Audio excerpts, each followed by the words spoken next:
দর্শক, আজকে আমরা ঘুরতে এসেছি শান্তিরাট বাজারের অপর সাইডে। এখানকার সৌন্দর্য আজকে আপনাদের মাঝে তুলে ধরবো। আমরা তিনজন আসছি, তিনজন কি আপনারা দেখতে পাবেন। দেখতে থাকেন ভিডিওটা।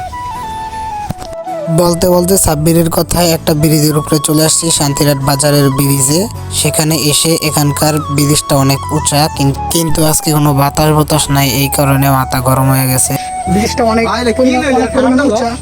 ব্রিজটা আপনাদেরকে আমি আরো দেখাবো।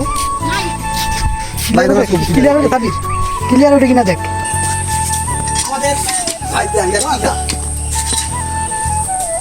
একটু সামনে যেতেই দেখি একটা ডিপ কল। ভাবলাম ডিপ কলে হাত মুখ পানি খেয়ে আমাদের ক্লান্তি দূর করে নেই। আমি সাব্বিরকে কল চাপ দিব তা ভেবে গিয়েছিলাম, সে বলে আমার আর লাগবে না, তুই পানি খা, তুই হাত মুখ ধো। ভাই, এই ডিপ কলের পানি যে এত পরিমাণ পিওর, এটা না খাইলে বুঝতে পারবেন না। হাত মুখ ধুইলাম, পানি খাইলাম, মনটা শান্তি। এইরকম ডিপ কলের পানি আপনাদের কেমন লাগে সেটা কমেন্ট করে জানাবেন।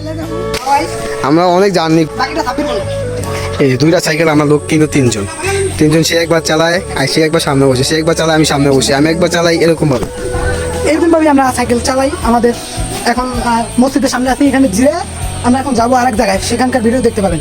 বলতে বলতে চলে আসলাম আরেকটা ব্রিজে। এখানকার ব্রিজটা আরো বেশি সুন্দর। আমি সাব্বিরকে আরো আগেই বলছিলাম, কিন্তু ও আসে না। এখন এসে ও নিজেই মায়ায় পড়ে গেছে। না দেখলে বুঝতে পারবে না এটা কত সুন্দর একটা জায়গা। আমরা এখন আরেক জায়গায় যাবো। এখন আজকে আমাদের এখানকার ওয়েদার খুব সুন্দর। তাই আজকে ঘুরতে বেরোলাম, তাছাড়া আর কিছুই না। আমাদের সামনে একটা ট্রলারে কাজ করতেছে বিকালবেলা। আশেপাশে কোনো মানুষ নেই, গ্রামের পরিবেশ, কোলাহল পরিবেশ, কোনো ভেজাল ছাড়া, একদম অরিজিনাল। কত সুন্দর, একবার দেখুন ভিউটা।